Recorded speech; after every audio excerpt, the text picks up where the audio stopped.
We can start the session now, Sonia ji. Okay. Good morning. Welcome to Regional Distance Learning Clinical Seminar Series. Today, Mr. Nirmal Jangle, counselor at ART Center, is going to start the session on pediatric counseling and other issues.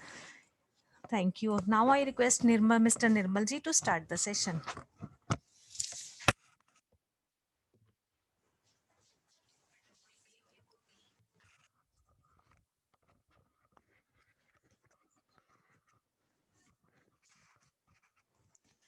Thank you, Sonia.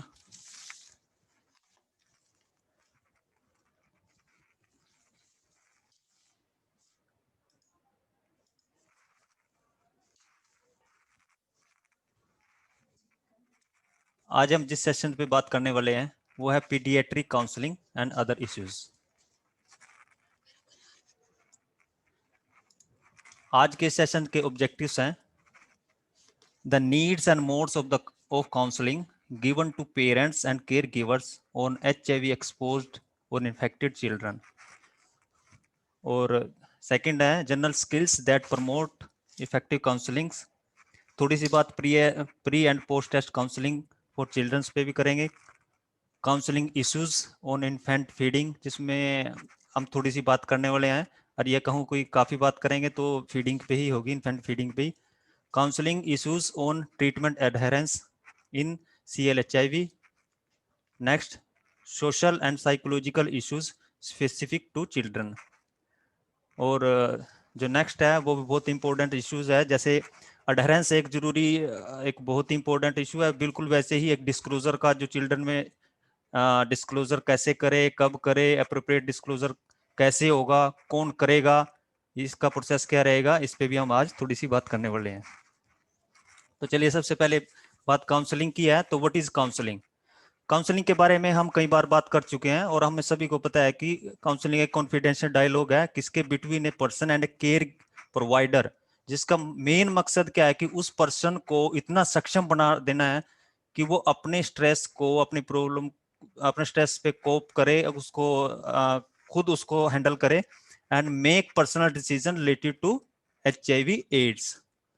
Second, इसमें जो point है, counselling process includes an evaluation of disease status and facilitation of treatment and treatment adherence.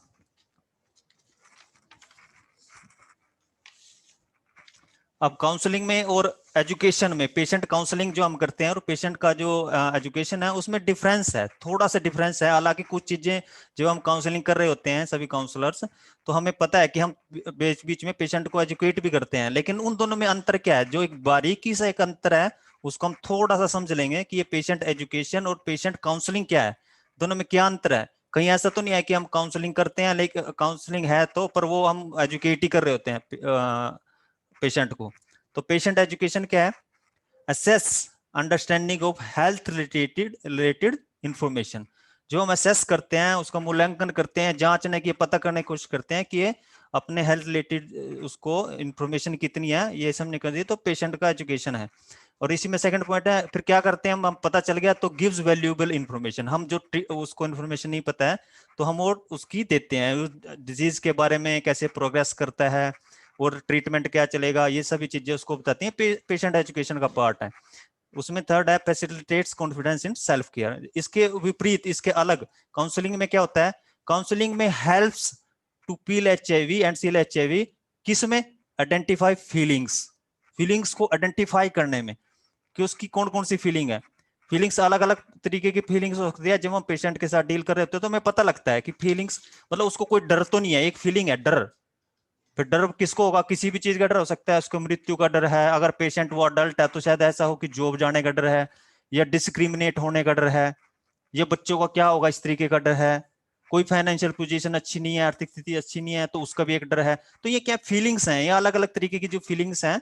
इसी के साथ साथ में risk behaviours, कहाँ कहाँ पे रिस्क बिहेवियर, ये आइडेंटिफाई, हालांकि पेशेंट को नहीं पता होता, तो उसके साथ बैठ के, जब हम काउंसलर बैठता है या केयर प्रोवाइडर जब बैठता है, तो पेशेंट के साथ ही बैठ के रिस्क बिहेवियर क्या है और उसको चेंज करने में, उसके बिहेवियर को चेंज करने में उसकी कितनी तैयारी है, ये चीजें काउंसलिंग का पार्ट है।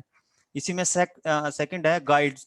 गाइड्स करते हैं तो कैसे गाइड करते हैं भाई, PLHAV and CLHAV caregivers to establish a plan. किसमें गाइड करते हैं तो किसमें एक प्लान बनाते हैं, भैया अभी ये रिस्क बिहेवियर है, इसको कम कैसे कर सकते हैं, और कोई फीलिंग ऐसा डर है तो उसको किस तरीके से कोप अप कर सकते हैं, ये उसके साथ एक प्लान बनाते हैं.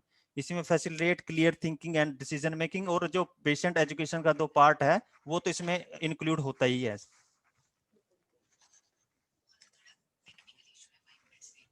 5 मिनट्स वेट करते हैं, एक टेक्निकल इश्यू है.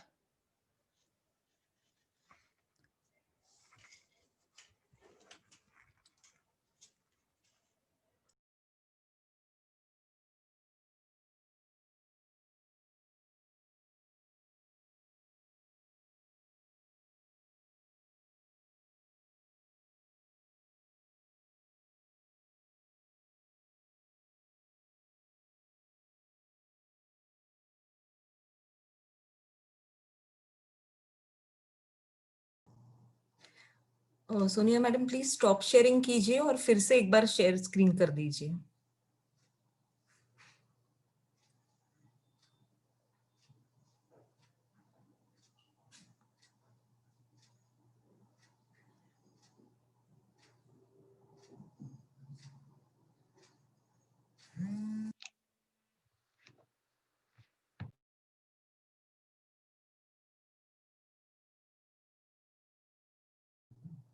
जी अभी स्क्रीन विजिबल है मैम.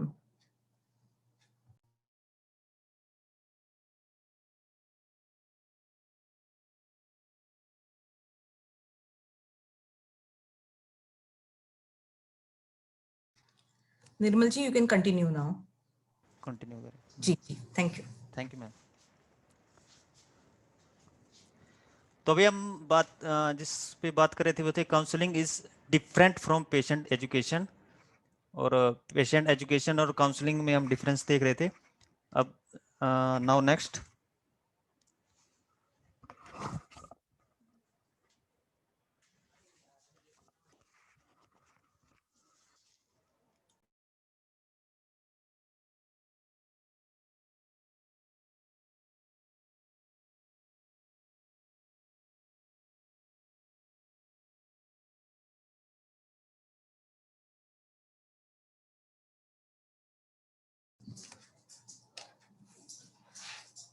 निर्मल जी फिर एक बार स्क्रीन शेयर कर दीजिए प्लीज.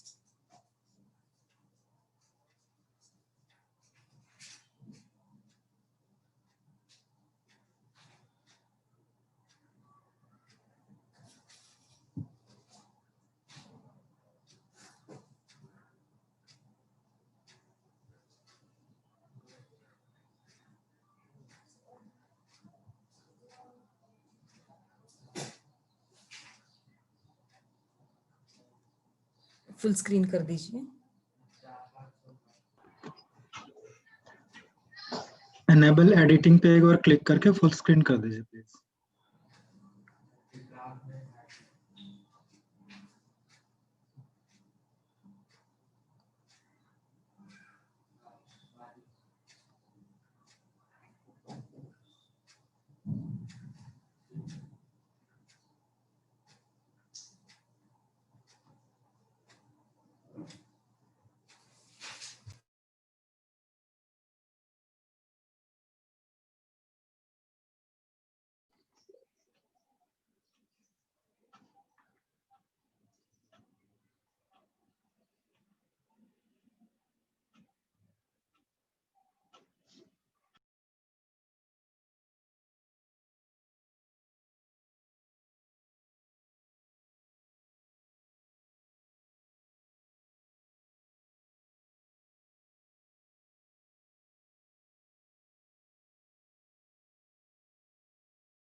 निर्मल जी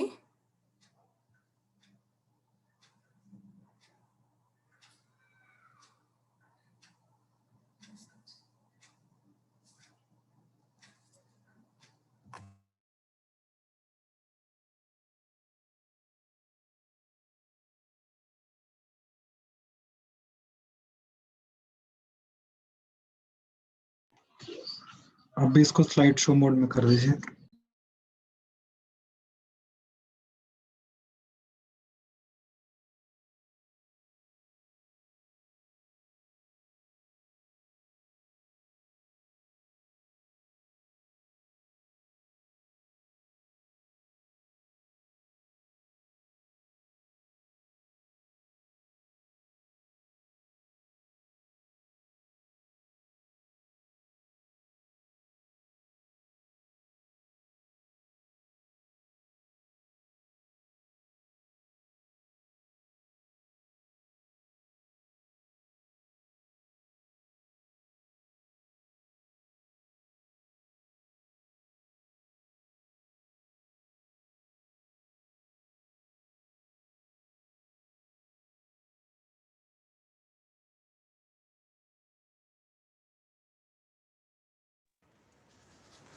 ओके, इस स्लाइड को दोबारा देख लेते हैं।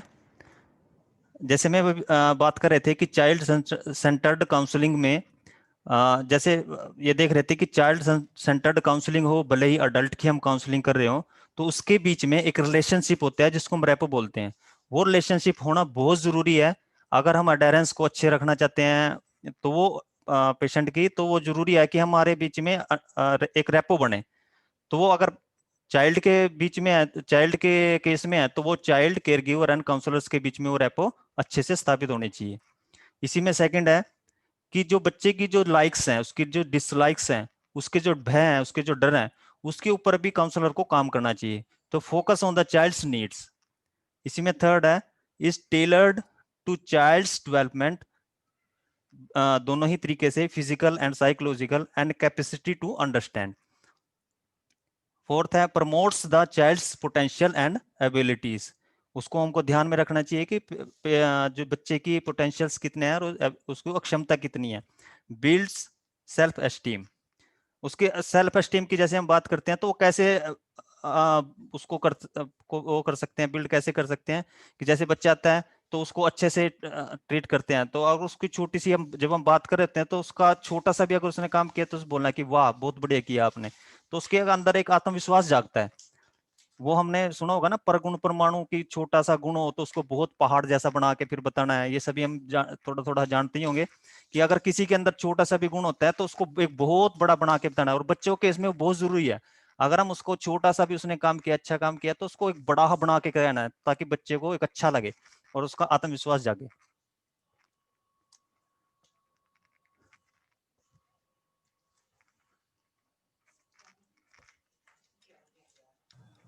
सर स्लाइड पे क्लिक करके फिर नेक्स्ट कीजिए। एक, हाँ, जी आगे। Now respect the child's identity and emotions. बच्चे की जो आइडेंटिटी है, इमोशंस है, उसको भी हमें रिस्पेक्ट देना चाहिए। Now protect the best interest of child including the right to participate in decision that affect them, non discrimination and confidentiality of information. इन सभी का काउंसलर को जो हम बात कर रहे होते हैं, काउंसलिंग करते हैं, तो इन सभी चीजों का हमें ध्यान रखना चाहिए कि वो डिस्क्रिमिनेट ना हो जाए, कहीं उसकी जो कॉन्फिडेंशियलिटी है वो कहीं ब्रीच ना हो जाए, कहीं गोपनीयता भंग ना हो, इस चीज का हमें ध्यान रखना चाहिए। Always involve the child and child's giver. जैसे हम स्लाइड में देख रहे हैं, वो देखो कितना उसके अच्छे से इन्वॉल्व है। अगर हम काउंसलर्स की बात भी करें तो काउंसलर उसकी बिल्कुल आई में आई डालने की कोशिश कर रहा है। तो ये जो चीजें बिल्कुल इन्वॉल्व होकर इसके साथ काम करना है। अब issues related to counselling in CLHIV।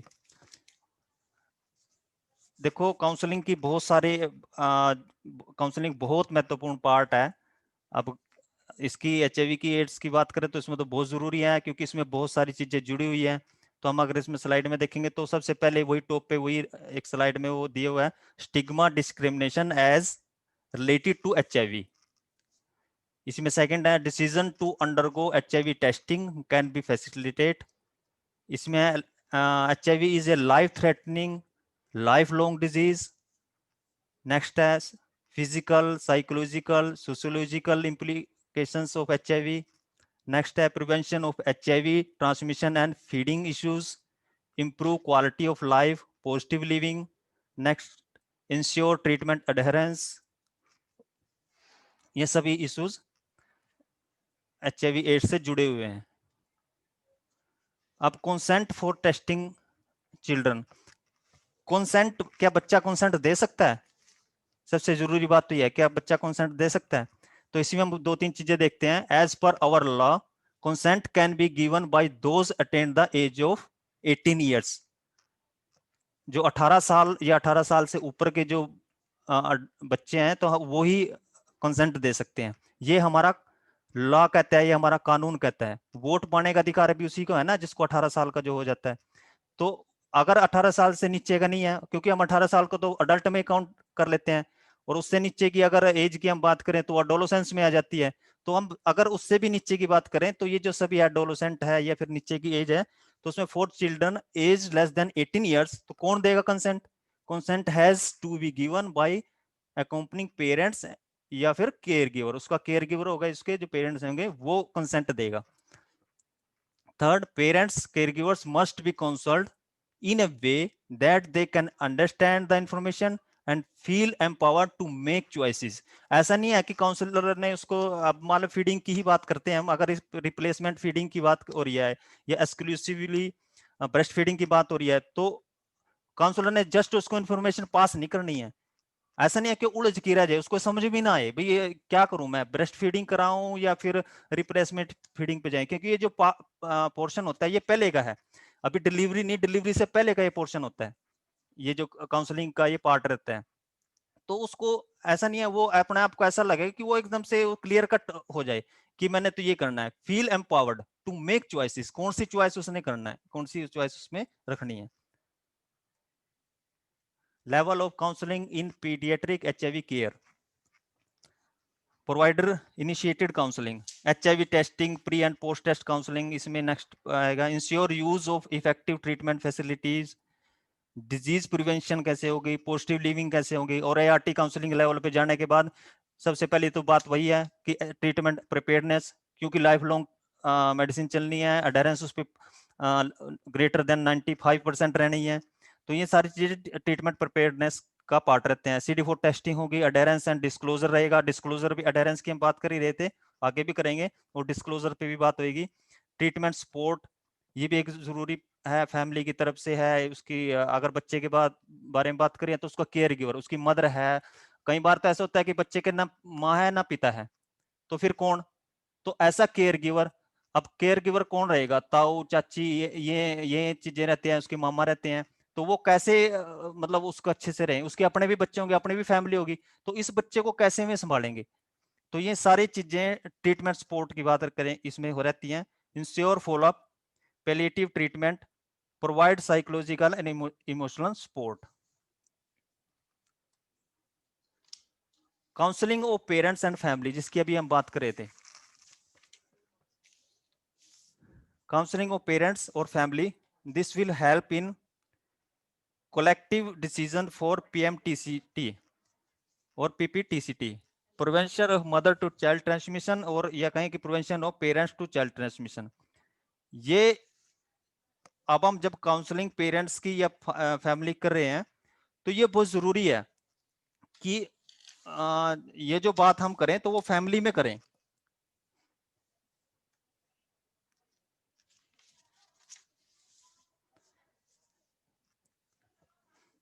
क्योंकि जो कपल होता है उसी ने ही ये प्लानिंग करनी होती, प्लानिंग करनी है कि कब बच्चा करना है। तो ये बहुत जरूरी पार्ट है। और जाहिर सी बात है, जब वो फैमिली में, हम फैमिली के साथ ये बात कर रहे हैं, कपल के बीच में, दोनों के बीच में बात कर रहे हैं, तो उसमें बहुत जरूरी है कि, क्योंकि अगर मदर का वायरल लोड सप्रेस होगा तभी में बच्चे के लिए जा सकते हैं। तो ये इसमें हेल्प करेगा जब हम पेरेंट्स या फैमिली में हम काउंसलिंग करते हैं। Problems in treatment adherence, adherence भी बहुत जरूरी है। और थर्ड है इसमें मेकिंग इन्फॉर्म्ड चॉइसेस और इन्फेंट फीडिंग, जैसे कि हम बात कर ही रहे थे कि कौन सी फीडिंग में कौन सा उसने ऑप्शन रखना है, एक्सक्लूसिव ब्रेस्ट फीडिंग या exclusive replacement feeding. Improving the outcome of care through going on going counselling, counselling जब हम ऑन गोइंग काउंसलिंग करते हैं तब उसमें भी कितना इम्प्रूव हुआ है ये देखते हैं। प्लानिंग फ्यूचर प्रेगनेंसी, और जो नेक्स्ट पॉइंट है counselling the discordant couple. Discordant couple होते हैं जिसमें एक कपल में से कोई एक, किसी एक को एचआईवी है और दूसरे को नहीं है।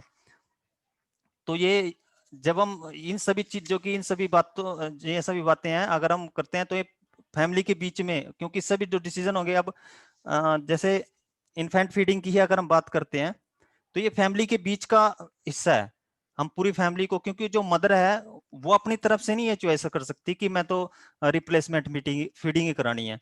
रिप्लेसमेंट फीडिंग तभी हो सकती है जब फैमिली का भी सपोर्ट हो, जब दूसरे लोगों का सपोर्ट हो, क्योंकि उसमें बहुत सारी चीजें होने वाली हैं, वो हम आगे देखेंगे जब इसके बारे में हम बात करेंगे।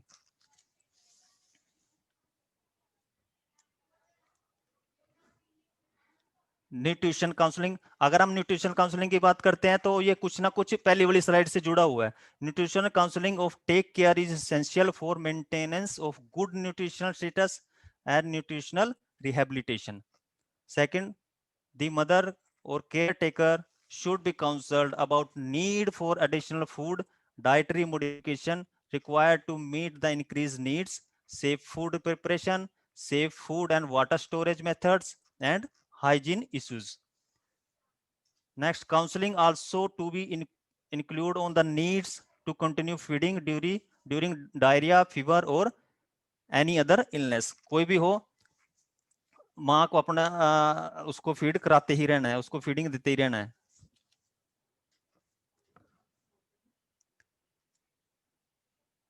Feeding of HIV exposed infant, जो एचआईवी से जो ग्रसित जो बच्चे हैं उनको क्या फीडिंग के लिए क्या है, need for discussing feeding for HIV exposed infant. If mother is HIV infected there is a risk a passage of HIV to infant through breast milk.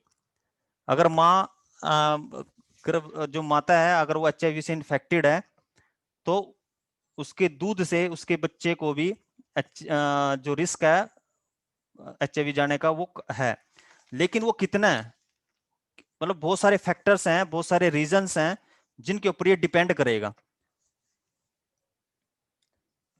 Way factors कौन से हैं जो मां से उसके बच्चे को एचआईवी दे सकते हैं? वो फैक्टर्स अगर हम देखते हैं स्लाइड पे, वो 3 फैक्टर्स हमें दिखाई दे रहे हैं मेनली।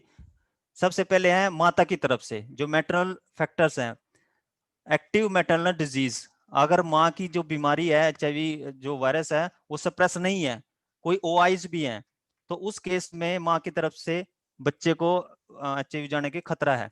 सेकंड, इसमें वही है हाई वायरल लोड है, CD4 जो है वो CD4 काउंट है वो बड़ा लो है। Third, infected acquired during breast feeding, अगर इन्फेक्शन इसी से जुड़ता हुआ अगला पॉइंट भी है ब्रेस्ट फीडिंग ना, best conditions, abscess, mastitis and सोर निप्पल, जैसे स्तन में कोई सूजन है या कोई छाला है या कोई फोड़ा हुआ है, तो उस केस में भी माँ से बच्चे को एचआईवी ट्रांसमिशन का खतरा ज्यादा है। इसी में सेकंड अगला जो पॉइंट है इन्फेक्ट फैक्टर्स, अगर बच्चे की तरफ से हमें कौन से हैं, ओरल थ्रश या ओरल अल्सर, मुंह में कोई छाले हैं, तब माँ अगर दूध पिलाती है तो बच्चे को एचआईवी का खतरा ज्यादा रहता है। Factors related to breast feeding, first point duration of breast feeding, और नेक्स्ट है मिक्स फीडिंग। मिक्स फीडिंग बिल्कुल नहीं होनी चाहिए, हम बात भी करेंगे। Risk of acquiring HIV infection through breast milk is maximum in infants who receive mixed feeding. Exclusive जो हम बात करते हैं वो इसीलिए है कि या तो वो माँ सिर्फ अपना ही दूध पिलाए या फिर वो रिप्लेसमेंट फीडिंग कराए या डिब्बे का दूध ही पिलाए, मिक्स फीडिंग ना करे कि घर में अभी हमने शुरू में डिसाइड कर लिया कि ठीक है कि रिप्लेसमेंट फीडिंग करता है करेंगे, लेकिन फिर बाद में जाके क्या होता है कि कभी दूध नहीं आया, चलो माँ ने अपना ही दूध पिला दिया, कभी माँ की भावनाएं जाग गई फिर माँ ने अपने दूध पिला दिया। तो ये इस तरीके का नहीं रहना चाहिए, मिक्स फीडिंग नहीं होनी चाहिए। अगर होगा तो फिर रिस्क ज्यादा है कि वो बच्चा एचआईवी को एक्वायर कर ले। उसी risk of parents to child transmission through breast milk is significantly reduced by concurrent ARV interventions, ART to mother for her own health और ARV prophylaxis to infant। ये अगर वहाँ जो माता है अगर वो अपना दूध पिलाती है लेकिन वो 1 साल भर से ART की दवाई खाती है और उसका जो HIV का जो वायरल लोड है वो बिल्कुल सप्रेस है, तो उस केस में बहुत कम चांसेस हो जाते हैं कि माँ अगर अपना दूध पिलाती है फिर भी उसको वो HIV ट्रांसमिशन ना हो। और ARV प्रोफिलैक्सिस भी इसीलिए देते हैं। ये इसमें हम सभी को जानते हैं कि जो सिरप होता है नेवरेपिन डोज वो 6 वीक के लिए देते हैं, भले ही वो एक्सक्लूसिव ब्रेस्ट फीडिंग हो या एक्सक्लूसिव रिप्लेसमेंट फीडिंग हो, वो 6 मंथ तक नेवरेपिन की डोज उसको पिलाई ही जाती है। और वो डोज भी हम सभी को शायद थोड़ा मालूम ही होगा कि अगर लेस देन 2 kg है कोई बच्चा तो उसको 0.2 ml पर kg दिन में एक बार ये डोज रहती है। अगर 2 से 2.5 साल के बीच में तो 1 ml डेली की रहती है, अगर 2.5 साल से ऊपर का है बच्चा तो 1.5 ml डेली रहती है। अगर इसकी और इसमें पेडियाट्रिक गाइडलाइंस है जो नेको पे 2013 की, तो उसमें भी हमें बहुत सारी चीजें मिल जाती हैं। Feeding options for HIV exposed infants दो ही हैं, एक्सक्लूसिव ब्रेस्ट फीडिंग और exclusive replacement feeding. Infant receive only, अगर हम एक्सक्लूसिव ब्रेस्ट फीडिंग की बात करते हैं तो infants receive only breast feed milk and nothing else, no other milk, food, drink, water कुछ भी नहीं देना है। सिर्फ एक्सेप्शन क्या है, of vitamin and mineral supplements, medicine है या कोई वैक्सीन है।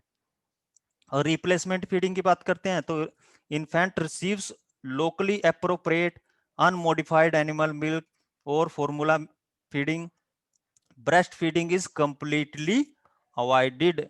फिर बच्चे को माँ ने अपना दूध नहीं पिलाना है, मिक्स फीडिंग नहीं करनी है। अच्छा, इसके फायदे क्या होंगे? Benefits of exclusive breast feeding and replacement feeding. अब कई बार तो क्या होता है कि काउंसलर को ही डाउट रहता है भी क्या अब उसको क्या ऑप्शन दें। ऑप्शन पे काउंसलर ने ऑप्शन फैमिली के सामने रखना है, वो अपनी तरफ से कोई डिसीजन मेकर नहीं है, लेकिन उसके फायदे क्या हैं ये हमने मतलब काउंसलर ने उसके सामने डिस्कस करने हैं। तो जो ब्रेस्ट मिल्क है उसके क्या फायदे हैं? Contains all nutrients the baby needs in first 6 month. पहले 6 महीने के लिए जो भी जरूरी बच्चे के को चाहिए होते हैं वे सभी उसको माँ के दूध से ही मिल जाते हैं और वो डाइजेस्ट करने में भी आसानी है। Third, protects the baby from diarrhoea, pneumonia and other infections. Second, next है इसमें इज रेडली अवेलेबल, जैसे ही रोया तुरंत अपनी माँ अपने दूध पिला सकती है। डज नॉट रिक्वायर प्रिपरेशन, कोई अलग से बर्तन और ये सभी किसी भी चीज की जरूरत नहीं है। Breast feeding helps developing mothers infant bonding, और ये माँ और बच्चे का जो भावनात्मक रिश्ता है उसको भी ये डेवलप करता है। और माँ और बच्चे का भावनात्मक रिश्ता हम सभी जानते हैं। और exclusive breast feeding helps mother recover from child birth early. Exclusive breast feeding protects them from getting pregnant too soon. ये अलग उसके फायदे हैं। और अगर रिप्लेसमेंट फीडिंग की बात करते हैं, no risk of HIV transmission through feeding, क्योंकि जाहिर सी बात है वो डिब्बे का दूध है तो HIV ट्रांसमिशन का खतरा ना के बराबर है। Other family members of mother baby pairs में बी इन्वॉल्व इन फीडिंग, दूसरे मेंबर भी उसमें इन्वॉल्व रहते हैं। अच्छा, रिस्क क्या है? माँ और बच्चे के लिए कौन सा सही रहता है वो तो उसने डिसाइड करना है, लेकिन जो हम अभी फायदे की बात कर रहे थे अभी उसमें कुछ रिस्क भी हैं। अगर एक्सक्लूसिव ब्रेस्ट फीडिंग की बात करते हैं, सिर्फ माँ अपना अगर स्तनपान कराती है तो उसमें क्या रिस्क है? Risk of acquiring HIV infection as long as the baby is breast feed. जितनी ज्यादा देर तक माँ अपने बच्चे को दूध पिलाती है, जितने ज्यादा समय तक, तो वो रिस्क जो HIV इन्फेक्शन का वो बढ़ जाता है। और रिप्लेसमेंट फीडिंग में क्या है? एक्सपेंसेस सबसे पहले जरूरी बात, इसीलिए हम जो फैमिली काउंसलिंग की बात कर रहे थे उसमें ये जरूरी चीज थी। एक तो ये भी था, मतलब सिर्फ यही नहीं है और भी है, लेकिन expenses of obtaining appropriate milk, वो दूध की व्यवस्था कैसे होगी, पानी साफ पानी कैसे रहेगा, फ्यूल कैसे रहेगा, क्योंकि उबाल के दूध देना है, और जो बर्तनों को कौन सफाई करना है, क्योंकि जब भी उसको दूध पिलाया जाएगा हर बार में दूध अलग से ही बनेगा। ये नहीं है कि एक बार बना के रख दिया, जब भी रोने लगा और तुरंत ही उसको पिलाया, ऐसा नहीं। मतलब क्या, अब आप सोच सकते हैं कि बच्चा कितनी बार, अब छोटा बच्चा होता है, जैसे उसने सुसु किया तो तुरंत ही उसका पेट खाली हो जाता है और वो तुरंत रोना शुरू करता है, मतलब उसको दूध चाहिए, उसको फीड चाहिए। तो कौन देगा, इसकी व्यवस्था कौन करेगा? हर बार तो माँ उठ के बार बार नहीं जा सकती, उसका एक कोई ना साथ में चाहिए जो उसको ये दूध की व्यवस्था करे और दूध बार बार उबाल के दे। एचआईवी के केस में ये है। आप दूसरे केस में भी देखो, जब नॉर्मल केस में होते हैं तो बकायदा कोई ना कोई हरियाणा पंजाब में तो या दूसरे जगह पे भी हो सकता है कि एक अलग से एक लेडी की व्यवस्था की जाती है जो उसके नियर एंड डियर में होती है। कोई उसकी बुआ होती है या कोई उसकी बहन होती है, तो कोई बहुत नजदीक जो होती है, वो बिल्कुल एक महिला उसके पास रहती है। कई बार तो दो की व्यवस्था भी करनी पड़ जाती है। तो ऐसी व्यवस्था जब एक नॉर्मल केस में है, तो आप ये सोच के चलिए कि जो एचआईवी का जो केस है तो उसमें कितनी जरूरत पड़ेगी इसकी। इसमें सेकंड पॉइंट है, babies are at a higher risk of, क्या क्या रिस्क है? डायरिया हो सकता है, निमोनिया हो सकता है, दूसरे इन्फेक्शन हो सकते हैं, क्योंकि रिप्लेसमेंट फीडिंग है, बाहर से वो आया है। मदर में be question about not breast feeding her baby. अब आप सभी जानते हैं, सभी परिवार से जुड़े हुए हैं, और भारत देश तो ऐसा ऐसा है कि यहाँ पे अपने दूर दराज के रिश्तों से भी जुड़े हो रहते हैं, पड़ोसी से जुड़े रहते हैं। ऐसा कोई उसमें एक जगह नहीं रहते भी जहाँ पे कोई आता जाता नहीं है। तो अगर माँ अपना दूध नहीं पिलाती है तो क्या होगा? एक साइकोलॉजिकल इशू आ सकता है कि माँ क्यों नहीं दूध पिला रही है। अब जहां पे सवाल खड़ा हुआ तो आप ये समझ लीजिए कि कॉन्फिडेंशियलिटी का प्रश्न आ गया।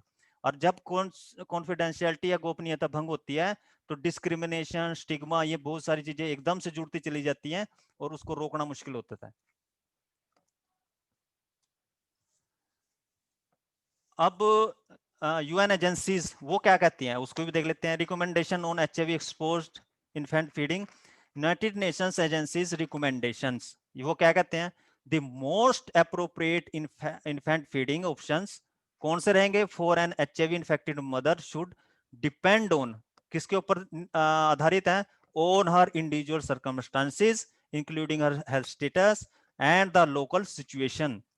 ये सारे चीजों के ऊपर डिपेंड रहेगा कि उस जो महिला की है, जो उस परिवार की है या उस मदर की है, तो उसके क्या स्थितियां हैं, उसकी क्या, उसका हेल्थ स्टेटस क्या है, ये सारी चीजों के ऊपर डिपेंड करता है। But should take into consideration of health services available and the counselling and support he is likely to receive. Health services का, आप भारतवर्ष में हम सभी रहते हैं तो हमें पता ही है कि यहाँ हेल्थ सर्विसेज का क्या है, कितना ऑप्शन है। With the implementation of B+ options in national PPTCT program कौन से? lifelong maternal ART and effective infant prophylaxis. Risk of HIV transmission has become negligible in infants, thus breastfeeding is the safer option in current era. हम सभी ये भी इस line को हम शायद अपने ध्यान में और अच्छे से रख लेंगे कि जो best feeding is safer option. क्यों? क्योंकि वो नेक्स्ट हमें जो पॉइंट है वो बताता है कि as per data available in 2015, 2015 में जो डाटा हमारे सामने आया था उसमें मां से होने वाले, मां से बच्चे को जो इन्फेक्शन है उसमें वो 3% है। 2012-13 की में जो आया था, जो डाटा अवेलेबल हुआ था उसमें 5% था, जबकि वो 2014-15 में जो आया वो 3% है, मात्र 3%। अब 3% में हम ये सोच सकते हैं कि अगर 100 में से 3 बच्चे को ट्रांसमिशन जाने के चांसेस हैं, लेकिन 97 बच्चे तो सेफ है ना। 97 बच्चे अगर सेफ हैं तो ब्रेस्ट फीडिंग कराने के बाद भी अगर बच्चा सेफ होता है तो उसको बहुत सारी बीमारियां से वो बच भी सकता है। उसको डायरिया के रिस्क है, उसको अब रिस्क की हम बात कर ही रहे थे कि हम उसको बच्चे को जो डायरिया है या फिर दूसरी जो बीमारी है उससे ये माँ का दूध उसको पिलाता है। और वो माँ से, अगर हम बॉन्डिंग की भी बात कर रहे थे तो हम सभी जानते हैं जब होते हैं तो माँ का दूध पिया है क्या, ऐसी हम कहावतें भी बोलते हैं। वो क्यों है? वो इसीलिए है क्योंकि बच्चे माँ का दूध पीकर बच्चे स्ट्रोंग बनते हैं। तो हम ये 3% को तो ध्यान में रखेंगे ही, साथ में हम ये भी ध्यान में रखेंगे 97 बच्चे, 97 बच्चे 100 में से 97 बच्चे सेफ होते हैं।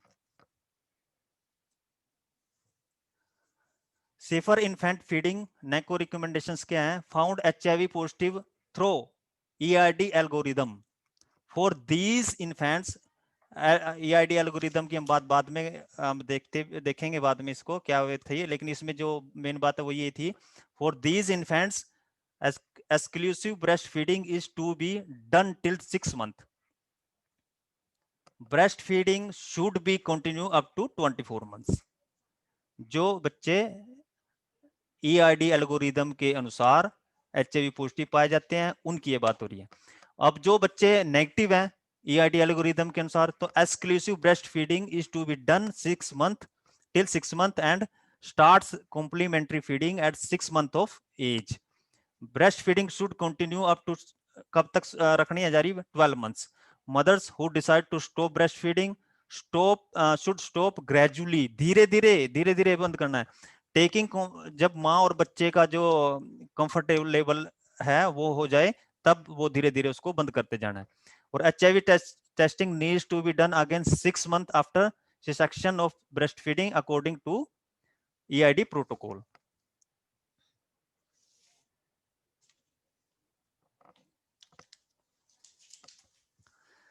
Counsel and support the mother बहुत जरूरी है. अगर माँ को आप सपोर्ट नहीं करते हैं, काउंसल नहीं करते हैं अच्छे से, तो नहीं हो पाएगा ये चीजें. Consent counselling and support, constant counselling and support, लगातार निरंतर काउंसलिंग रहनी चाहिए, माँ का सपोर्ट करना चाहिए. सेकंड है might needs help disclosing her HIV status if she does not disclose earlier. ये केस कब बनता है, ये चीज कब बनती है? जब बिल्कुल ऑन गोइंग हो. हालांकि ऐसा हो, आज अगर हम भारतवर्ष की बात करें अपने एरिया में, तो ये चीजें अब अगर इस लेवल पे होती हैं तो समझो हम बहुत लेट हैं, बहुत देर से हम ये कर रहे हैं. ये तब होता है जब बिल्कुल ही उस पे जाके अभी कोई उसको HIV टेस्ट हुआ नहीं और उसको स्टेटस पता नहीं था अभी, और अब बिल्कुल लास्ट पॉइंट पे आके अभी ये चीजें करनी पड़ रही हैं. तो ये चीजें हालांकि डिस्क्लोजर की, HIV स्टेटस डिस्क्लोज करना, ये पहले ही काउंसलर को संभालना चाहिए. माइट नीड, यही पॉइंट था कि might need help disclosing her HIV status, उसमें हेल्प करनी चाहिए if she does not disclose earlier, अगर उसने नहीं किया. Follow directive approach to counselling. क्या directive? Counsellor makes a clear recommendation, किसके संबंध में? For feeding rather than simply presentation different options. जो अभी हम बात कर रहे हैं कि ऐसा नहीं है कि काउंसलर को सिर्फ ऑप्शन रख देना, इंफॉर्मेशन देनी है, हाँ भाई ब्रेस्ट फीडिंग ये है, इसके फायदे हैं, रिप्लेसमेंट. प्रॉपर प्लान बनाना है. जैसे अभी हम बात भी कर रहे थे, ये चीजें कब होती हैं फैमिली के साथ, ये चीजें कब होती हैं ये मदर के साथ, ये चीजें तभी हो पाती हैं जब आपकी रैप अच्छी हो जाती है. तो सबसे पहले जो पॉइंट था वो यही था. एक चीजें जुड़ती हुई आती हैं सभी चीजें, और ये सभी चीजें उसके साथ होगी, तभी आप कोई उसके साथ बैठ के कोई निर्णय पे पहुंच सकते हो, प्लान करवा सकते हो, उसकी हेल्प कर सकते हो. Focus on how she will carry out her decision rather than decision making. इसी में नेक्स्ट पॉइंट है continue support for a decision for giving exclusive breast feeding और रिप्लेसमेंट फीडिंग. नेक्स्ट है specific time points during intercurrent illness of the baby and mother. इस time पे भी mother को counsel करना पड़ता है. Safe breast feeding practices. Mother should use dual protection, condom use करना है टू अवॉइड री infection with HIV and other STI during pregnancy and breast feeding. Condom use करना है जब वो अगर बीच में जब वो प्रेगनेंसी रहती है या फिर ब्रेस्ट फीडिंग के दौरान भी कॉन्डम उसको इस्तेमाल करते रहना चाहिए. अवॉइड नॉन न्यूट्रिटिव और comfort suckling. Check for, next है check for and treat oral thrust. अगर कोई ऐसा मुंह में कोई छाला है तो उसको तुरंत से इमीडिएटली उसको चेक कराना चाहिए, उसको ट्रीट करना चाहिए. Practice good breast care. Recognise and इसमें recognise and promptly manage breast feed conditions like mastitis, sore nipple and abscess. Do not breastfeed the infant from affected breast. जिस तरफ पे कोई सूजन आई है, जिस तरफ पे कोई एब्सेस है, कोई छाला है जैसा है, तो उस तरफ से ब्रेस्ट फीड नहीं कराना है. अगर ब्रेस्ट फीड का ऑप्शन माता चुनती है, अगर माँ ऐसा कहती है कि मैं ब्रेस्ट फीड कराऊंगी, तो उस तरफ से नहीं कराना है. वो तुरंत से क्या मेडिकल हेल्प लेनी है अगर ऐसा कोई इश्यू रहता है. Mother should be ensure to continue iron and calcium, उसको फर्स्ट 6 मंथ तक उसको रेगुलर लेना है, और आयरन को तो आगे भी कंटिन्यू कर सकते हैं अगर ऐसी कोई नीड लगती है. Criteria for replacement feeding. क्या चीजें रहेंगी अगर माँ रिप्लेसमेंट फीडिंग का ऑप्शन को या फैमिली जो है वो चुनते हैं भी हम तो रिप्लेसमेंट फीडिंग कराएंगे, तो क्या क्या चीजें रहेंगी? वो कॉमन चीजें हैं, हम सभी जानते हैं, पहले पीछे भी बात कर रहे थे, अभी भी बात कर लेते हैं। Safe water and sanitation are assured at the household level and in community. Second, the mother or the other caregiver can reliably afford to provide sufficient replacement feeding. पूरा दूध रहना चाहिए, जैसे अभी बात भी कर रहे थे कि दूध है ही नहीं, अभी रहा अभी चलो ले आते हैं, क्योंकि हम आज भले ही हम ये बात करें कि हम शहर से जुड़े हैं, लेकिन फिर भी गांव में अभी भी ऐसे रिमोट एरिया रहते हैं, या अभी भी गांव के लोग इतने अपने लोकल उससे जुड़े रहते हैं, शहर में जाने में भी अभी 2 दिन लग जाते हैं। तो हमें ये सभी चीजों को ध्यान में रखना चाहिए, और दूध अगर रिप्लेसमेंट फीडिंग का ऑप्शन हमने चुना है तो दूध की व्यवस्था प्रॉपर रहनी चाहिए to support normal growth and development of infant. Third, the mother और care giver can prepare it frequently enough in clean manner so that it is safe and carries a low risk of क्या diarrhea and malnutrition. For the mother or caregiver can in the first 6 months exclusive giving replacement feeding. Fifth, the family is supportive of this practice. Family का support, family counselling की बात पहली slide में इसीलिए की क्योंकि replacement feeding या breast feeding में दोनों ही ऑप्शन को चुनते समय, उसको ध्यान में रखते समय फैमिली के सपोर्ट के बिना बात नहीं बनेगी, तो फैमिली का सपोर्ट रहना चाहिए। 6, द मदर और care giver can assess health care that offers comprehensive child health services. Counsel the mother, replacement feeding के बारे में माँ को भी काउंसल करना है, अलग से एक सेशन भी ले सकते हैं माता का, और ये चीजें रहती हैं, क्योंकि ये जो हम बात कर रहे हैं ना रिप्लेसमेंट फीडिंग या ब्रेस्ट फीडिंग की, ये बच्चा हो गया तब नहीं, ये जब वो गर्भवती है तब से ही, तभी से डिसाइड करना है, तभी से ही ये काउंसलिंग के सेशन रहने चाहिए, तभी एक बात बनती है। Counsel the mother replacement feeding, hygienic way of preparing the feeds. सबसे पहली बात है wash hands with soap and water before preparing the feeds. Second, use clean utensils. The mother recommendation includes unmodified animal milk, toned milk, suitable infant formula, reconstituted as per the recommendation of the manufacturer. Next, the child should be fed using katori and spoon. कटोरी spoon की बात ही क्यों आई, उसका मतलब यही है कि अगर हम कई बार क्या करते हैं ना, शीशे दूध पिलाते हैं वो निप्पल डाल के, तो इन्फेक्शन होने के चांसेस बहुत बढ़ जाते हैं। अभी 6 मंथ भी नहीं हुआ, रिप्लेसमेंट मीटिंग फर्स्ट डे से ही करनी है जब वो बच्चा पैदा हुआ है। अगर उस समय पे निप्पल और उसमें उसको पिलाएंगे तो इन्फेक्शन होने के चांसेस ज्यादा है, क्योंकि खुला बर्तन अच्छे से साफ कर सकते हैं कटोरी वगैरह को, और जो बोतल होता है तो उसमें इन्फेक्शन जाने के चांसेस रहती है। बोतल feeding should be strictly avoided, ये देखो ये अगली लाइन वही आई।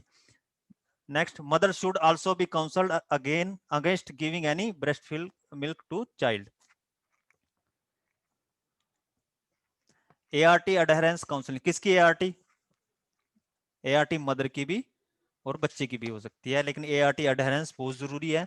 तो ART is never an emergency, ART emergency नहीं है। Second, prepare the child and care giver for life long ART. माँ या बच्चे का भी, बच्चे की अगर मान लो एआरटी शुरू करने की बात आती है तो ये लाइफ लॉन्ग एआरटी ट्रीटमेंट है, ये लंबे समय तक चलेगी, लाइफ लॉन्ग चलेगी। ये उसको पहले से ही, अगर बच्चा है तो उसके केयर गिवर को पहले से ही काउंसल करके चलना पड़ता है। Give the child and care giver pre treatment information and plan, ये हमको सभी करती हैं कि क्या उसको बताते हैं सारी चीजें। सेकंड, नेक्स्ट है monitor adherence of ART. ART की अडहेरेंस की मॉनिटरिंग काउंसलर को करनी है।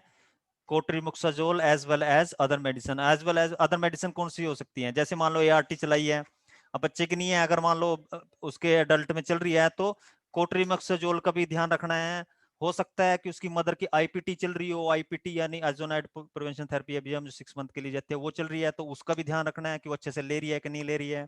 ऐसा हो सकता है कि अगर माता को कभी, अब एआरटी अडहेरेंस काउंसलिंग की बात हो रही है तो ऐसा हो सकता है उसकी माता की यार उसकी चल रही है तो उसमें ये भी ध्यान रखना है कि टीवी की चल रही हो तो उसका भी ध्यान रखना है। अगर बच्चे के संबंध में बात करें तो एआरटी और कोट्रीमोक्साजोल और यह दूसरी दवाई है उसकी भी एडेरेंस की मॉनिटरिंग करनी चाहिए। ART पिल बॉक्स और syrup bottles have to be assessed every visit of CLHIV for treatment adherence. ये बहुत जरूरी है, हम सभी करते ही होंगे। हालांकि अब कोरोना काल जैसे अभी आया था शायद इसमें ना की हो, लेकिन हम ये चीजें करते ही हैं। Check family support with peer counsellors and social workers. Prepare care giver before ART initiation. Care giver भी तैयार करना चाहिए। अंडरस्टैंड सबसे पहले तो HIV इन्फेक्शन की, जो बच्चे की HIV इन्फेक्शन की नेचुरल हिस्ट्री क्या उसको जानना चाहिए। ये केयर गिवर की बात हो रही है। केयर गिवर उसका पेरेंट्स भी हो सकता है, जैसे हम बात कर रहे थे कि कोई बच्चे के माता पिता नहीं है तो केयर गिवर उसके मामा मामी ताई ताऊ चाचा चाची अंकल कोई भी हो सकता है। जो भी केयर गिवर होगा तो सबसे पहले उसको जानना जरूरी है कि HIV इन्फेक्शन बच्चे की नेचुरल हिस्ट्री क्या है वो। अच्छा, ART के बेनिफिट्स क्या रहेंगे, उसके साइड इफेक्ट क्या रहेंगे, ये केयर गिवर को पहले समझना चाहिए। Understand the importance of taking ART on time every day, हर दिन सही समय पे देनी है। And able to ensure treatment adherence. assume the primary responsibility to directive observe daily ARV intake of the child। हर समय ध्यान रखना है। जैसे एक डोट्स का था ना टीवी के संबंध में, जब डोट्स देते थे, जब डोट्स आई थी तो वो उसका मतलब भी था डायरेक्टली ऑब्जर्व, वो वहीं खिलाते थे अपने सामने। बिल्कुल ऐसे ही बच्चे के संबंध में यहाँ पे भी है, डायरेक्टली ऑब्जर्व। फोर्थ है स्टोर ARV ड्रग्स अप्रोप्रिएटली, सही जगह पे रखनी है। Demonstrate correctly mixing and measuring of the prescribe ARV drugs. Adherence counselling and monitoring हम सभी करती हैं, फिर भी देख लेते हैं। एडहेरेंस प्रिपरेशन, प्रिपेयर्डनेस काउंसलिंग, जैसे कि बात कर रहे थे, प्रिपेयर्डनेस काउंसलिंग आपकी अच्छी सी होगी तो एडहेरेंस अच्छे से रह सकती है। अगर आपकी प्रिपेयर्डनेस काउंसलिंग ढीली है तो समझो फिर आपकी एडहेरेंस में ऐसी वो रहता है फिर। तो should begin as soon as possible and before initiation of ART, but should not put the child at the risk of disease progression। ऐसा भी नहीं होनी है कि प्रिपेयर्डनेस काउंसलिंग में इसने समय निकाल दिया कि ART शुरू नहीं हो पाई, तो ऐसा इतना देर भी नहीं करनी है। और death delaying the initiation of ART, अभी जो बात हो रही थी। assess adherence and issue of the child parents and the caregiver at each visit, her visit पे होना है। it is important to alert patient to the minor side effect of ARV drugs। कैसे क्या हो सकते हैं, नोजी हो सकता है, हेडक हो सकता है, वो एब्डोमिनल डिस्कम्फर्ट, पेट में दर्द, ऐसी चीजें थोड़ी थोड़ी रह सकती हैं, विच में recede over the time or respond to the change in diet and method and timing of the medication administrations। Counseling on treatment adherence, children who do not know their HIV status should be explained why they need to take ART by using culturally and age appropriate explanation by avoid the words HIV और AIDS। अब ये disclosure की बात आएगी।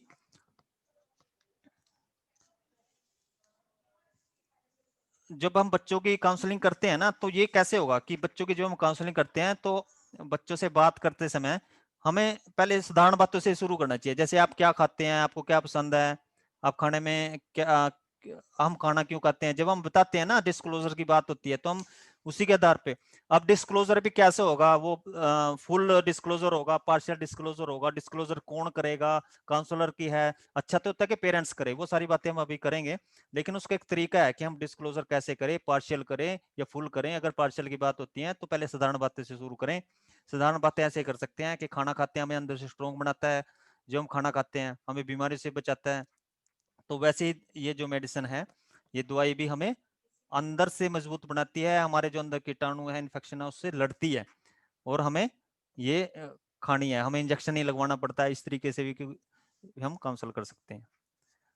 Counselling and disclosures, अब हम जिसकी बात कर रहे थे वही बात है कि age at which disclosure should be made. क्या एज होनी चाहिए? As soon child is able to understand. 10 से 12 साल की एज में बच्चा ये समझने लगता है, कुछ चीजें समझने लगते ही होंगे। जब हम 8th में सिलेबस है, 8th में ये चीज आती है कि HIV एड्स क्या है, बीमारियों के संबंध में एक चैप्टर आता है 8th की साइंस की क्लास में। तो 8th मतलब वही 10-12 साल की एज, 12-13 साल की। तो ये जो 7th 8th में ही बच्चों को पता चल जाता है। Who should tell the जो फिर कौन बताएगा, डिस्क्लोजर कौन करेगा? Who should tell the child about the status? तो इसमें यही है, parents along with the support of the counsellor. Counsellor की मदद से पेरेंट्स कर सकते हैं, लेकिन पेरेंट्स की भी कंसेंट रहनी चाहिए। अच्छा तो यह है कि पेरेंट्स करे। नेक्स्ट है इसमें short term and long term effect of disclosure, provide continuously psychological support. Short term long term में यही इफेक्ट क्या रहेगा, अगर डिस्क्लोजर अच्छे से हो जाता है तो अडेरेंस भी अच्छे से रहेगी। Disclosure of HIV status to child, disclosure of HIV diagnosis to infect children is a complex process. जैसे कि हम बात करते हैं कि एक कठिन प्रक्रिया है, क्यों? क्योंकि इसमें कुछ बाधाओं का सामना करना पड़ता है, कुछ ऐसी दिक्कतें आती हैं जिनका कुछ डर बना रहता है। वो अभी हम बात करते हैं कि कौन कौन सी दिक्कतें हैं। तो सबसे पहले fears regarding a decrease in child's will to live, ये एक डर है। Second, fears regarding retaliation or discrimination based on stigma. Third, parental guilt about perinatal discrimination, transmission of HIV infections. माँ बाप के अंदर ये गिल्ट रहता है, सभी भावनात्मक रूप से सभी माता पिता अपने बच्चों से जुड़े रहते हैं और माँ बाप के अंदर एक गिल्ट फीलिंग हो जाती है कि हमारी वजह से हमारे बच्चों को ये हुआ। तो ये जो गिल्ट फीलिंग है ना, तो ये जो गिल्ट फीलिंग है यही उसको रोकती है कि वो डिस्क्लोजर ना करे। और दूसरी बात, जब डिस्क्लोजर होता है तो उसको दूसरे सवालों के लिए भी तैयार रहना चाहिए। क्यों? क्योंकि वो ऐसा पूछ सकता है कि अच्छा एचआईवी की बात हो रही है तो उसके में अभी बात भी कर रहे थे, पार्शियल करना है कि फुल करना है, तो वो अकॉर्डिंग टू उसकी एज के मुताबिक या उसकी अंडरस्टैंडिंग कितनी है उसके मुताबिक उसको मतलब फुल या उसका डिसीजन ले सकते हैं। Child's difficulty in keeping a secret, बच्चों के लिए बहुत मुश्किल है वो सीक्रेट रखते हैं। वो गाना भी गाते हैं ना, बच्चे मन के सच्चे, जो वो होता है वो इसीलिए है क्योंकि वो जो बात होती है उनके मन में तुरंत अपने दोस्तों के साथ शेयर कर देते हैं। अगर बच्चे ने अपने दोस्त के साथ शेयर की तो ये हो सकता है कि वो बच्चा अपने पेरेंट्स पे शेयर कर दे, दूसरे किसी घर का बच्चा। पेरेंट्स डिनायल और difficult confronting their own illness. Disclosure of HIV infection status to children should take into, ये कुछ चीजें हैं जो हमने ध्यान में रखनी है। क्या? Their age, psychosocial maturity, complexity of family dynamics and the clinical context. उसकी एज क्या है, उसकी मैच्योरिटी कैसी है, फैमिली कैसी है, कितनी जटिलताएं कितनी है फैमिली में, तो ये सारी चीजें हमें ध्यान में रखनी है। The exact diagnosis and prognosis of disease. Third, child's ability to cope with knowledge of life threatening infections, उसको सहन करने की क्षमता कितनी है उसके पास इतनी नॉलेज है क्या। नेक्स्ट, चाइल्ड्स सर्कमस्टांसेस, उसकी परिस्थितियां क्या है बच्चे की, वो स्कूल में जाता है, when informing school going children, discrimination in schools में हो सकता है, कम्युनिटी में हो सकता है, family remains a serious problem, और ये परिवार के लिए एक बहुत बड़ी समस्या बन सकता है। अब केस देख लेते हैं।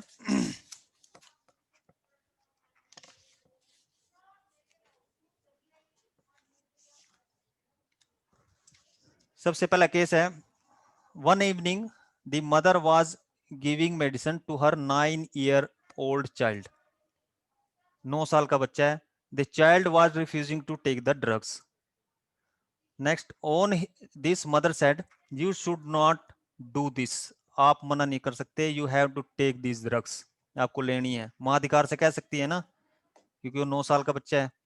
After taking the medicine, child asked her mother, बच्चा मेडिसिन अगर लेता है तो वो ये सवाल पूछता है, why am I always sick, why do I have to take medicine daily.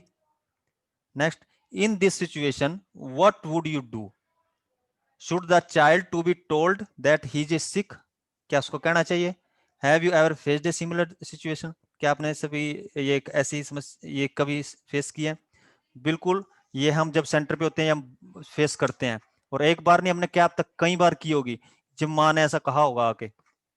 तो इस केस में क्या करना चाहिए, तो उसके इस केस में ये रहता है कि जो माता है, जो मदर है, वो झूठ नहीं बोल सकती। माँ और बच्चे की बॉन्डिंग ऐसी होती है कि माँ कभी भी झूठ नहीं बोलती।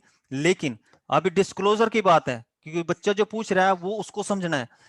अभी जो हम बात कर रहे थे ना एज की और अंडरस्टैंडिंग की, वो यहाँ पे अप्लाई करते हैं। कोई क्लियर कट नहीं है, कोई ऐसा कोई नियम नहीं है अभी ये क्लियर कट ऐसे ही करना है, ये हमें खुद समझना है। अब माँ अगर उस पर करेगी तो वो कह सकती है, उसकी एज को देखते हुए, उसकी अंडरस्टैंडिंग को देखते हुए अगर ऐसा क्वेश्चन करता है बच्चा तो उसको बता सकती है। लेकिन अगर बच्चा बार बार ऐसे क्वेश्चन करता है तो फिर उसको डिस्क्लोज कर सकती है, पार्शली कर सकती है।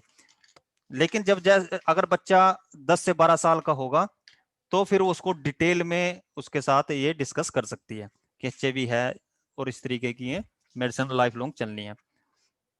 और ये ऐसा नहीं है अभी उसको पूरे ही उसमें, लेकिन माँ काउंसलर की मदद से एक सेशन टाइप में बना सकती है कि वो थोड़ा सा बताए, फिर थोड़ा सा अगला सेशन में बताए और पूरा डिस्क्लोज फिर वो धीरे धीरे करे। एकदम से नहीं, एकदम झटके जैसी कोई चीज नहीं है, बिल्कुल धीरे धीरे। पहले एक सेशन में थोड़ा बताया, पार्शली बताया कोई इन्फेक्शन है बॉडी में और वो उसकी मेडिसिन वो रेगुलर चलेगी, तो इस तरीके से वो कर सकती है।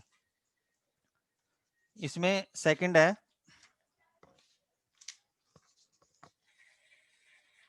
a 10-year-old child goes to hospital with her mother for her follow-up. When the child is awaiting outside the doctor's room, a person come out of the doctor's room and says, HIV positive child should go in. After turning home, the child asks her mother, do I have HIV? What should the mother tell the child? अभी as को भी हमने ध्यान में रखना है। What should the mother tell the child? Has any one of you ever faced the situation? पहली वाली बात है कि when do you think should the child be informed that she is HIV positive? जैसे पहले बात हम कर रहे थे कि पेरेंट्स या माता जो उसकी है उसको आंसर कैसे देना है, according to child age and understand level कितना है, अंडरस्टैंडिंग का लेवल क्या है, according to the understanding the उसका लेवल क्या, उसके लेवल को समझते हुए ये हमने डिस्क्लोजर करना है।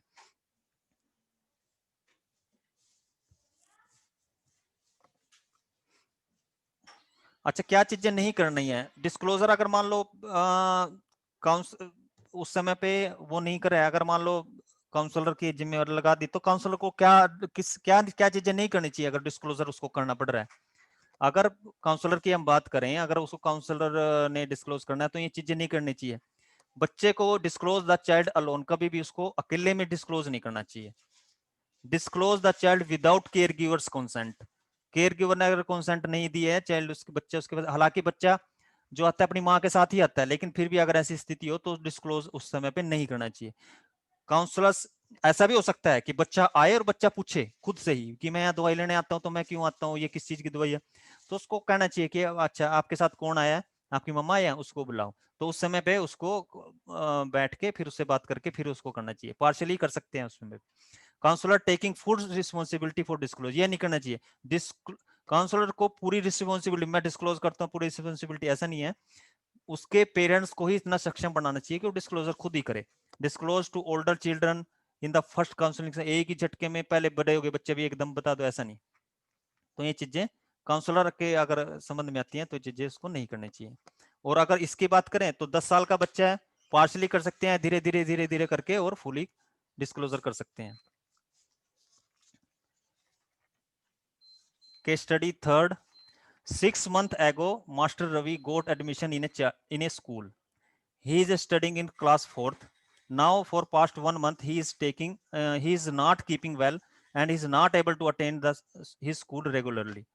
One day the school bus driver asked Ravi's mother, उसकी मदर से क्या बात करता है, why does he got sick often? Second, what is his problem, उसकी प्रॉब्लम क्या है? In this situation what should the mother do, माँ को क्या करना चाहिए? What do you think should be the told to the driver, क्या driver को बताना चाहिए, क्या करना चाहिए? हम सभी काउंसलर ही हैं और ये हमें फेस की होंगी, तो क्या करना चाहिए? देखो, माँ को ये जरूरी नहीं है कि वो ड्राइवर के साथ ये डिस्क्लोज करे, उसकी जो गोपनीयता है, उसकी जो कॉन्फिडेंशियलिटी है, उसको ब्रीच करे। हाँ, ये हो सकता है अगर माँ को ये फील हो कि बच्चे अगर वो ड्राइवर को ये डिस्क्लोज करती है तो उसको फ्यूचर में हेल्प मिलेगी, तब वो कर सकती है। ये चुनने का अधिकार माँ का ही है कि वो किस उस समय पे ड्राइवर के साथ उसको ये डिस्क्लोज करना चाहिए कि नहीं, ये चुनने का अधिकार उसी का है।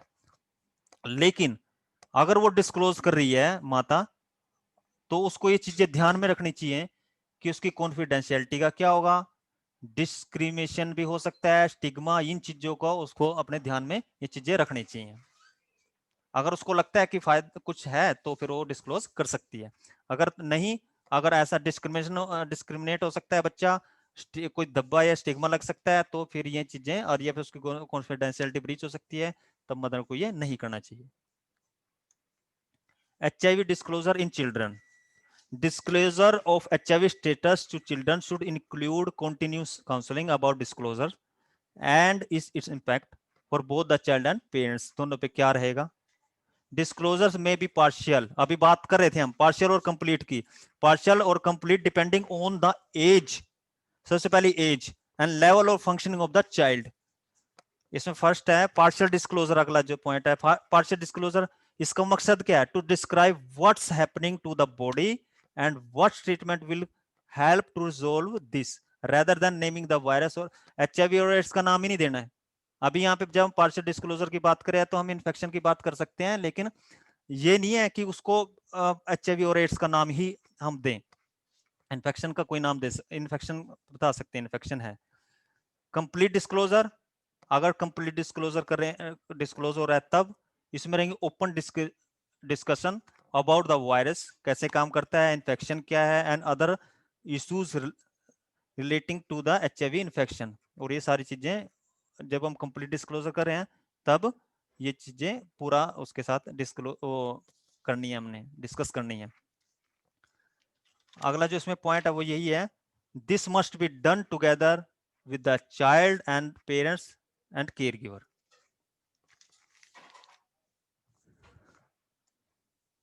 Challenging with HIV infected adolescent. Adolescent की बात हम कर रहे थे, challenges may relate mainly to disclosure to HIV status to them if this has not been done by their parents. Second, the transition for pediatric to adult care, including the choice of appropriate ARV regimens and treatment adherence. Third, development delays होती है। HIV infected बच्चे जो होते हैं तो वो adolescent में experience delayed growth and development. Next, often resulting in late puberty in girls, delayed और irregular menstrual cycle. Third, stunting and और wasting caused by progressing HIV illness, frequently accelerated by malnutrition. Supporting family and child, बच्चे और family को support करना बहुत जरूरी है counsellor के लिए। Families need support from the time of diagnosis to treatment and for palliative care and terminal care.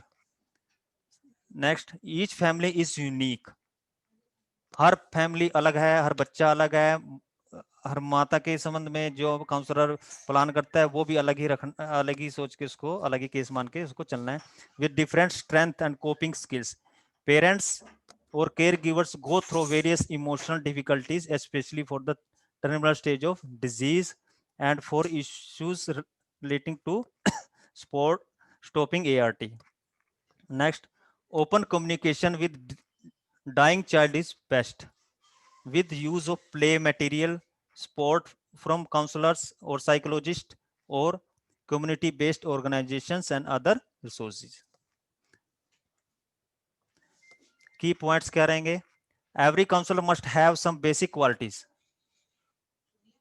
And skills to practice counselling in children.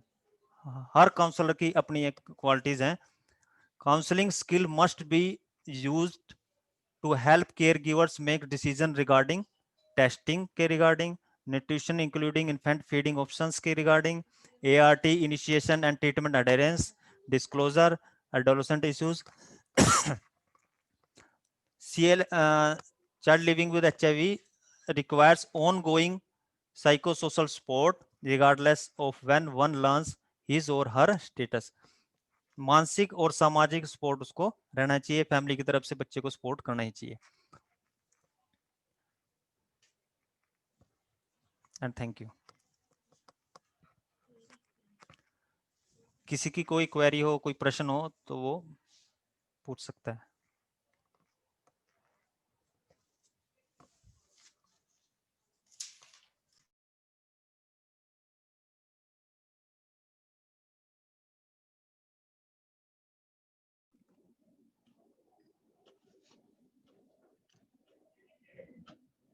अगर किसी को कोई क्वेरीज है तो अपना माइक्रोफोन अनम्यूट करके क्वेश्चन पूछ सकते हैं।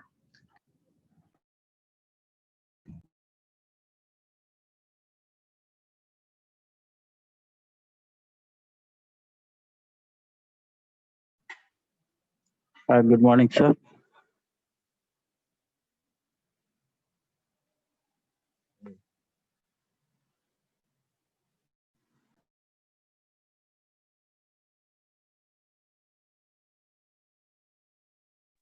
हेलो,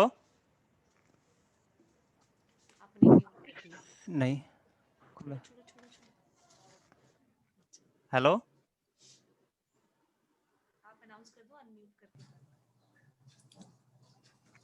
किसी को कोई सवाल हो तो पूछ सकता है।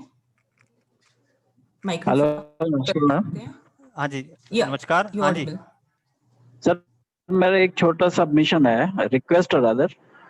हाँ जी, हेलो, हेलो, हाँ जी, मुझे सुनाई दे रहा है। हाँ जी, हाँ, बोलिए। मेरी सिंसियर रिक्वेस्ट ये थी कि ये जो 11 AM का जो शेड्यूल है सर RDLS का, तो इसको क्या हम 1 और 2 के बीच में नहीं कर सकते सर? क्योंकि 11 बजे करीब पेशेंट का रश होता है, तो पूरी अटेंशन हम दे ही नहीं पाते, इंटरप्शन होती रहती है। 1 से 2 के बीच में सेशन। हाँ, इसके बारे में हम डिस्कस करके फिर आपको बताएंगे, ये बता ठीक है, देते हैं आपको। ठीक है, थैंक यू।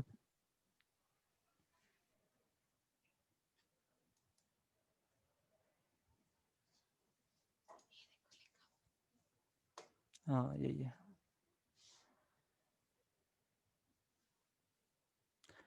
किसी का और कोई सवाल है? ओके।